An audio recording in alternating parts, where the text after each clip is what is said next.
Hello you guys, I just wanted to do a kind of weird video today about like my top um, not really a top 5 anymore. It was going to be originally, but pretty much it's just going to be my top favorite movies, video games, and TV shows. So let's kick it off. Okay, first off I'm going to start off with my video games.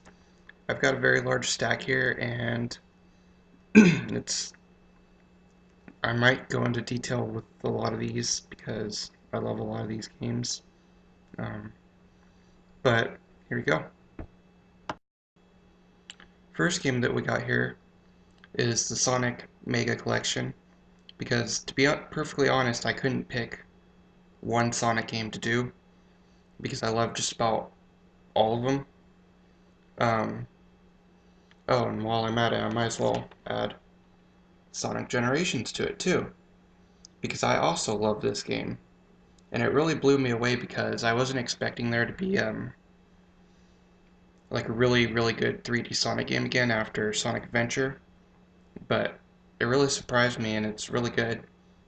Though it is a bit short and the last boss is a little weird, but it's easy once you know exactly what you're supposed to be doing. But yeah, it's a great game. And Sonic Mega Collection is basically a collection of like 7 Sonic Genesis games. I didn't really play a lot of the mini ones, like the Mean Bean Machine, stuff like that, but the main series is really good. I do have a lot of these games on the Genesis, so it doesn't really matter to me much. The next game that I've got here is 2 games, again, but it's Uncharted 1 and 2. Basically, if you haven't played these games and you've got a PS3, then you got to pick them up now because they're fantastic. Um, I kind of slacked off with them for a bit for a while. I kind of do that a lot with games where like I'll play it for a little bit and then go back like a month later and start playing again. But these are very fantastic games. Um, but yeah, and this game and these games came with all kinds of unlockable content, um, skins for your PS3 and stuff like that. And yeah, they're just overall really good action games and really good Naughty Dog games. Naughty Dog typically has some very good games like Jak and Daxter and Crash Bandicoot, all those kinds of things. But this is probably my favorite from the Naughty Dog series just because it's so adult oriented and there's a lot of action to it. It keeps you interested. This next one I'm going to do 3 games because it's 3 games for a system. But yeah, first off is Banjo and Kazooie. This game is really nostalgic to me because I played it a lot as a kid, and yeah, it's probably one of the best platformers out there. Definitely the one of the best platformers on the Nintendo 64, probably after Super Mario 64. But this is a very fantastic game. It's got very witty dialogue. It's got great characters, very cutesy characters too, and the gameplay is very good. Um, Other than that, it can get a little too challenging for me. I tend to get weird with platformers like that, but other than that, it's a very good game. And definitely, if you get a ever get a Nintendo 64, you should definitely pick it up. This next one is my all-time favorite game, and I think a lot of people will agree with me on this one, but it's The Legend of Zelda Ocarina of Time for the Nintendo 64. This game, there's so many things I could say about it, but it started out so many things with gaming, like the Z targeting system. It's a small thing, but it's gone on so much in the gaming world after that. It just revolutionized gaming. and it brought Zelda into the 3D world, which is also a lot what I respect it for, um, because it brought us one of the greatest series of all time, I think. But other than that, it is a great game.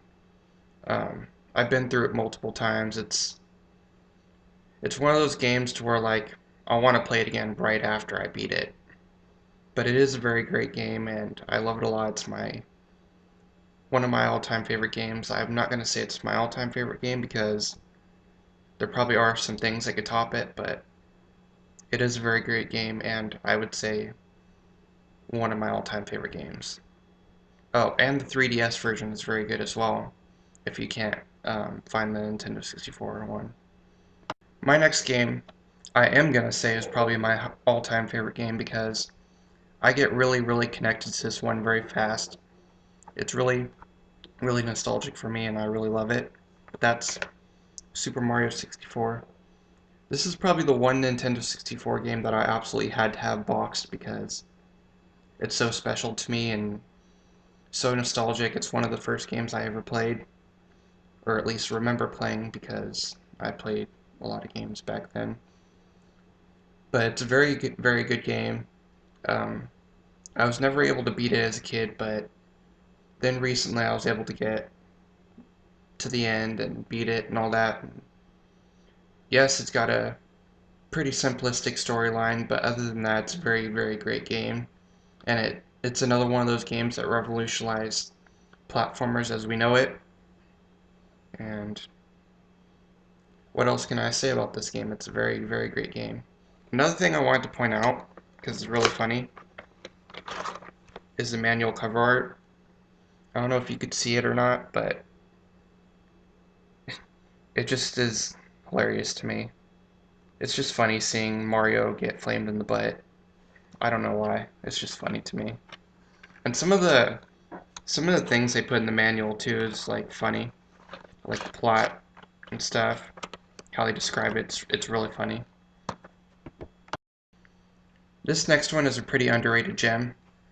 I love it a lot.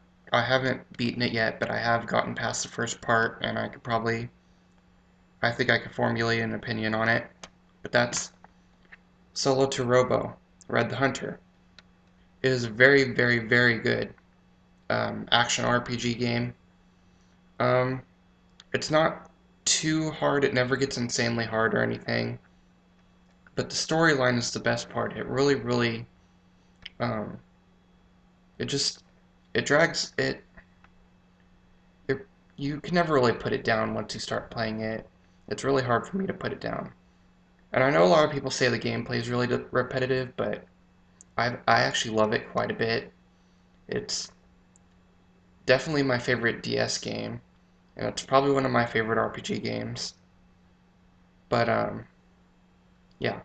And another thing I like about this is that it came with all the art eventually somewhere like this. This is the American art. This is the European art inside the case, and obviously the game.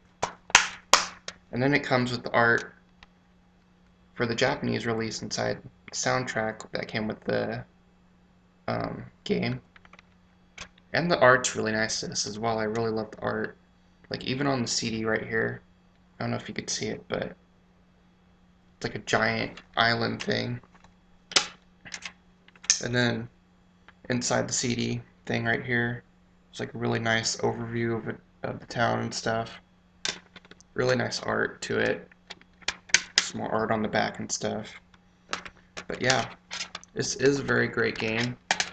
If you have a DS, I would definitely recommend that you pick it up. Um, you could probably get it for like $20 nowadays. I have a feeling that not a lot of people bought it because it's on a dying system pretty much, but this is one of the last DS games we'll get that's like really amazing.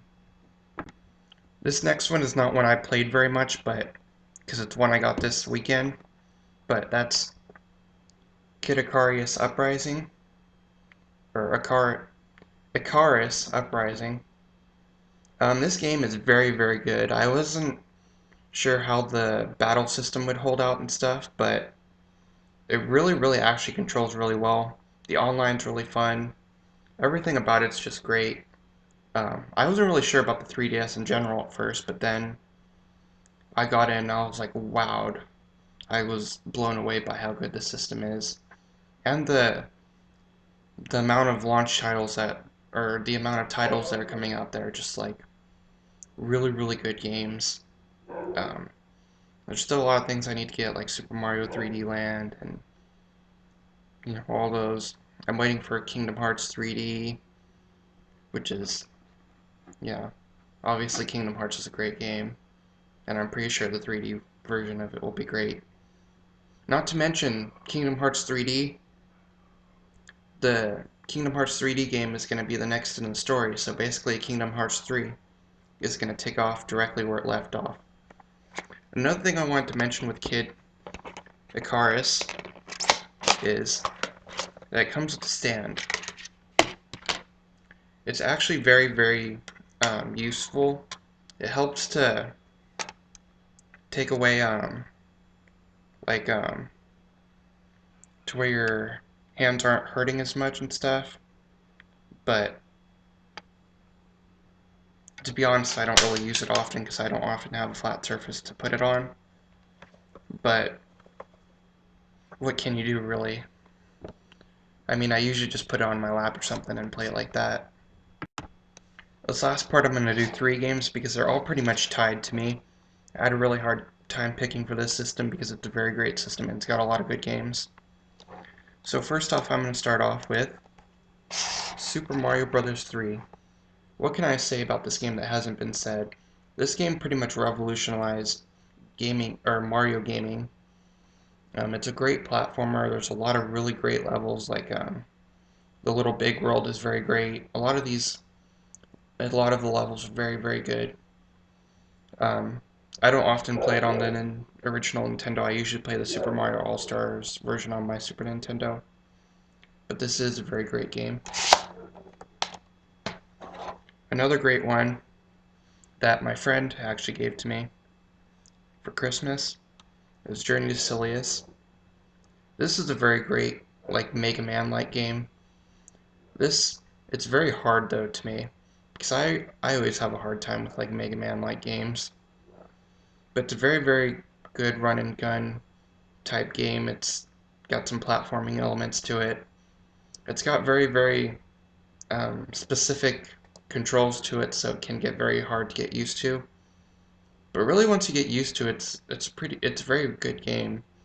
Um, I'm interested in the fact that it was originally like a Terminator game, and it changed it into this. I don't know how it, hmm. But it's a very good game. The last one for a system, and this is probably my favorite game for the system, but DuckTales. Wow, a licensed game that's actually very good. This blew me away when I started playing it because I wasn't expecting it to be a good game. Even at first, I didn't really think it was a good game because I was confused with the controls and stuff. But once I really got into the game, it was like, wow. And I was eventually able to get through all the levels and all the bosses and stuff. A lot of the bosses are pretty easy to it. And overall, this is pretty easy for a Nintendo game. It doesn't even come close to like Mega Man hardness or, like Zelda 2. And arguably Battletoads, which is probably the hardest game on the system, if not one of the hardest games of all time. But I personally think that Zelda 2 is harder. I haven't been able to get very far in that game, but it's a very great game. I didn't add it to this list because it's just never done much for me. I've never been able to get into it much. But DuckTales is a very good game. And I also got the show recently, and I'm starting to watch the show, and the show is very great as well. But yeah. Okay, now I'm done with the video game, so I'm going to go on to my list of my top favorite all-time favorite films.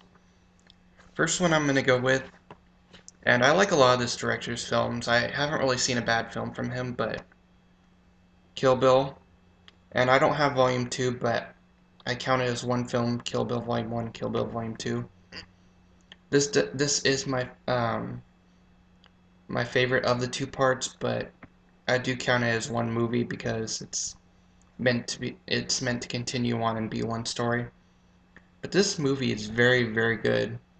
I really like the style of it and how it's like a revenge film, and she goes and gets revenge on all these people that have wronged her in the past, and it takes from a lot of old like kung fu films and stuff and samurai films, and it's a very, very good film. Uma Thurman is a very, very good actor, and I really love her in a lot of movies. This is probably one of my favorite movies from her. Um, there's not really much I can say about this movie that hasn't already been said, and it is one of my all-time favorite movies, um, and probably my favorite Quentin Tarantino movie. I'm sure Kill Bill would, or Pulp Fiction is probably close, but yeah. This next one is a movie that really surprised me. It didn't really surprise me because I did expect it to be good. I read the comic before I went and saw it in theaters and stuff, but that is kick-ass. This is a really, really good movie. It's basically it's basically what happens if a superhero were to come by in real life. It's got a really good story behind it. It's basically shows that real people can actually do good things and help the community and stuff. Obviously, it gets over the top, but kind of derives from the message of the comic a bit. And there are some things about the movie that I don't like, and I prefer the comic over. Like I'm not gonna spoil it, but the ending. I'm sure a lot of you will know what I'm talking about when I said the ending's a lot different from the comic. Um, but I really like the obviously I like the art style of the comic a lot because I've read it multiple times and it's very, very good. I really love it. I own a copy of it, but or own a copy of all the collected volumes, but I can't seem to find it right now. Another thing I really like about this movie is they portrayed Hit Girl in very, very close to the comic, and it really is enjoyable, and she's a very likable character. And the actor who plays her is a very likable actor. She's in a lot of great movies. Like another great movie I can think of her that she's in is Let Me In, which is an American remake of a film called Let the Right One In. But I prefer the American remake specifically.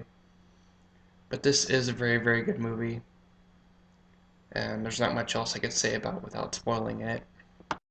This next one is a film director's entire filmography, but I am going to talk about one specific film from this collection that I really love and is what got me into it. Actually, I'm going to talk about two. I'm going to talk about Spike Lee collection. The two specific movies that I really love from this collection are Do the Right Thing, which is an obvious one. That's the film that got him into really the mainstream and it really brought him up there. And um, can't think of the name. Crooklyn, which is another great film. The thing about these Spike Lee films is you got to be really, really invested in order to understand everything that is going on. Do the Right Thing, really, it's basically like, it's hard to explain that movie because just it's basically about the racial tensions in Brooklyn, and he really gets into it. He really gets far into it. He is more specifically taking sides with that movie, but there are some very, very great scenes in it. It's a very touching movie. Um, the ending did make me tear up a little bit, and it was a very, very powerful ending. Though it's very controversial for the fact that Mookie's decisions at the end, who Mookie is played by Spike Lee, who also plays the main character in the movie, but his decisions have been very controversial. But to be perfectly honest, I think a lot of people in that position would have probably have done the same thing. But yeah. And Crooklyn is basically a coming of age movie following a girl named Oh god, I can't think of her name right now. But basically, it's following her life and her family and all that, and her struggles with coming of age, basically. A lot of things complicate her life a lot, like the fact that her mom gets cancer and stuff, and all that. Um, I'm not going to spoil anything other than that her mom does get cancer. I don't think I spoiled much there because it is a very major theme in the film, and it becomes very important to it. And he builds off that theme a lot. And also, another thing that I wanted to talk about with the fact that it's a Spike Lee movie or Crooklyn, is that it's basically an autobiography of Spike Lee's life. Um, so yeah, but it's obviously through his sister's perspective and all that. But Spike Lee is the one director that is very prolific to me and is one of my all-time favorite directors. It's not my favorite. It's not absolutely my favorite director, but it's one of. The next movie that I'm going to show is from my all-time favorite director. This next one is a movie from my all-time favorite director, and it's also my all-time favorite movie. This is the second movie from him that he did, and I think that it does everything right with filmmaking. And yeah, that's Requiem for a Dream, the director's cut version, because I honestly haven't seen the edited version, and I think it's probably not as great. But this movie is freaking flawless. There's not one thing I could say bad about this movie. It's got a very intense plot to it. It's basically about four people get addicted to drugs, different kinds of drugs. It's mostly cocaine though, and Ellen Burstyn's character who's the mom, becomes addicted to dieting pills, which are really amphetamines, and she gets really addicted to that, and she's probably the character that gets the worst of it all. Um, but I think that my favorite part of this movie, besides the soundtrack, because the soundtrack is very good and is flawless to me. I love the soundtrack. Clint Mansell did a very good job on it. But my favorite thing about this film is the stylistic techniques, which obviously they start in the movie Pi, like some of the flash forward or the flashy scenes where it's obviously showing stuff like this, where it shows like their pupil getting big after they've done the drugs. But some of the techniques of this film and the camera views are very artsy to me, and I really love this film. It amazed me the first time I saw it. It still amazes me. It's still my favorite film. It probably always will be my favorite film of all time. There's not been one film that has topped it, and it's just my all-time favorite film. It's a very great movie. This next film is one that makes me laugh my ass off every single time I watch it, and the series does the same thing with me. South Park Bigger, Longer, and Uncut. This is I'm obviously getting into my Blu-rays now because yeah, but basically this movie is very hilarious, and it's got a very good soundtrack to it. It's basically it's basically the show, but it's a lot more detailed, and it gets away with a lot more stuff. Obviously, like the devil singing a number in the film, singing a song in the film. And obviously, because the title, I think we all can understand what the title is a reference to. If you're a South Park fan, you'll automatically probably know what the title is referencing. But this is a very good film. The soundtrack is top notch, which surprises me because it's based on an animated TV show, and you would think that it would have a great soundtrack. But it does, and it's a very good show. And it's a very good movie too. Out of I don't know. Some of the episodes top off this movie for me a lot, but this movie is very great, and once I watch it, I'll start getting addicted to the soundtrack a lot and stuff, and start listening to it a lot and get addicted to it. But this is a very great film, Um, yeah. This next one is one of my all-time favorite animations, and it's probably my second favorite Disney film behind The Hunchback of Notre Dame. That is The Lion King. Wow, this movie is amazing. There's not much I can say that hasn't already been said about it. It's one of the greatest films of all time, I think. And it's one of my favorite films of all time. It's one that I can just continuously watch and still get a lot of enjoyment out of. A lot of the things about the movie are very, very artsy. I love a lot of the camera angles for a cartoon film. The story is very touching. There's a lot of very moving moments to it. Um, there's a couple scenes that make me tear up a lot every single time I watch it. And there's certain things about this movie that just make me really enjoy it every single time I watch it. I've seen it like a million times, but I still get a lot of enjoyment out of it, and I really, really love Disney for releasing this on Blu-ray finally and putting a lot of special features onto it, including never before deleted scenes and stuff. Never before seen deleted scenes. But I've been into the fandom for The Lion King for a while, and I really love this movie. And yeah. Oh, and yes, I did see The Lion King 3D when it was in theaters. That one didn't quite wow me, the 3D aspect of it, because um, I didn't think the transfer was very well. It was very blurry and all that, but it didn't distract from the fact that it was still a very good film and still one of my all-time favorite movies. There's not really much it could have distracted from there. It's still a great movie. It's still going to be a great movie even with 3D added onto it.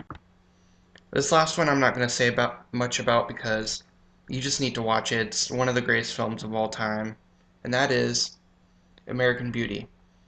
You really need to watch this if you haven't already because it is a very flawless film.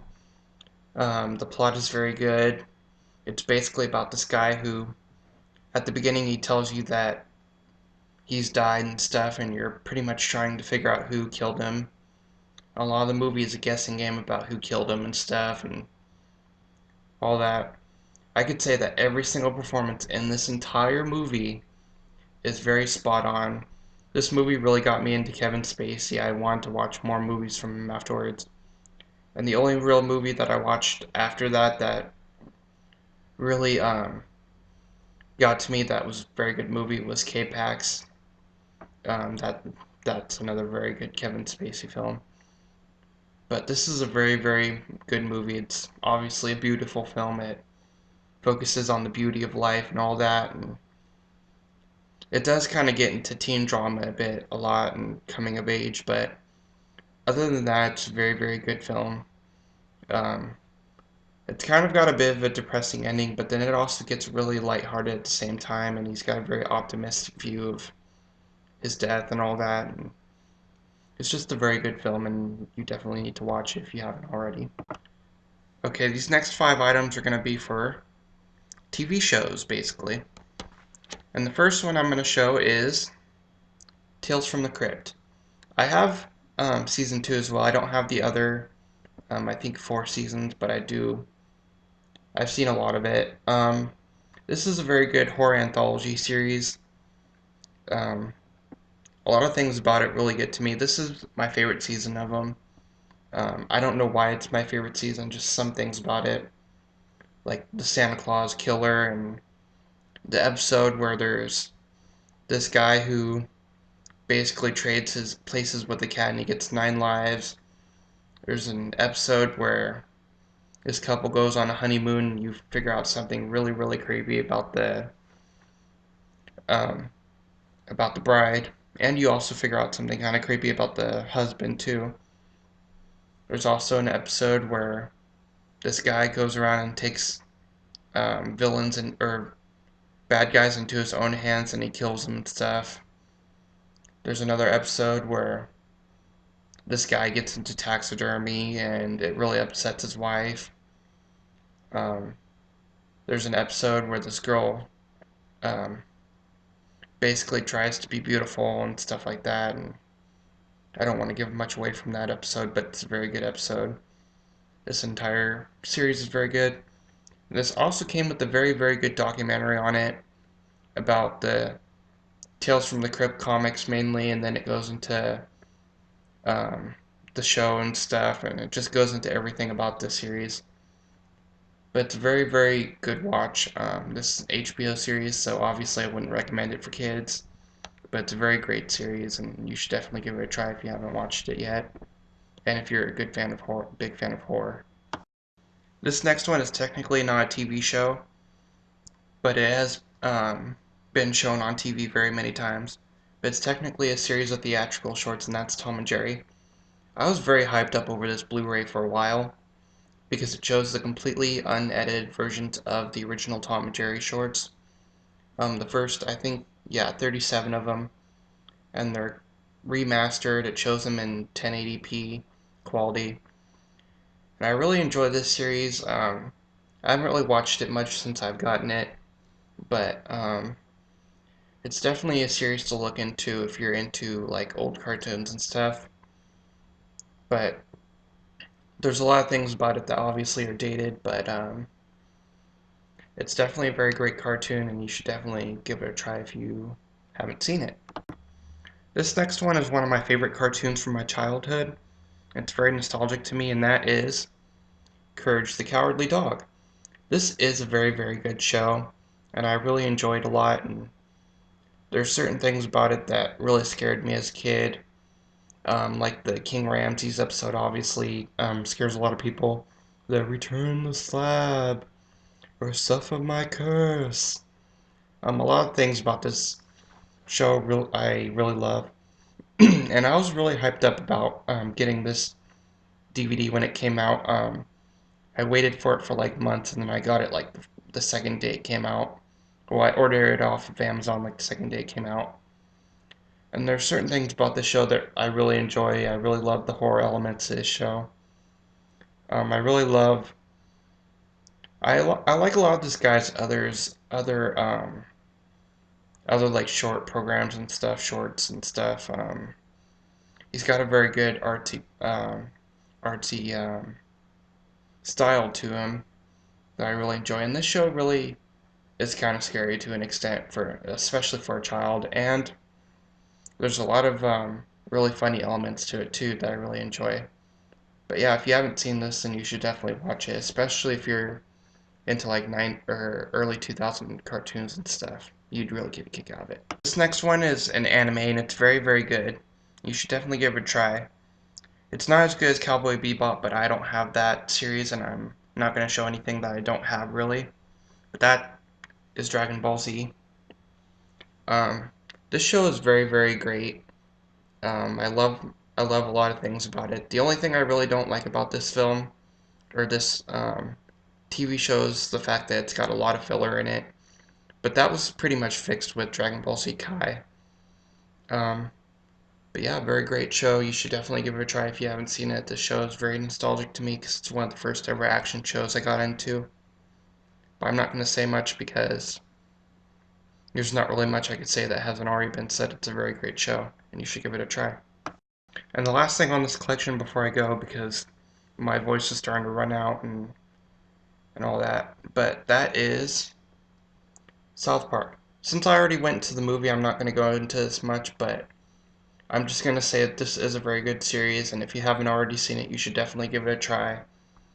But it is indeed a very great series, and a lot of episodes are very classic from it. This is the only season I really own, but I watch a lot of it on Netflix and the official site. But yeah, you should definitely give it a try. And that's all from my list. I hope you guys enjoyed this. I put a lot of work into making this one. This is basically my test video for test editing and test video making and all that. I might make more videos sometime in the future. Sorry about the quality of the video. This was recorded on a webcam. And yeah, thank you guys.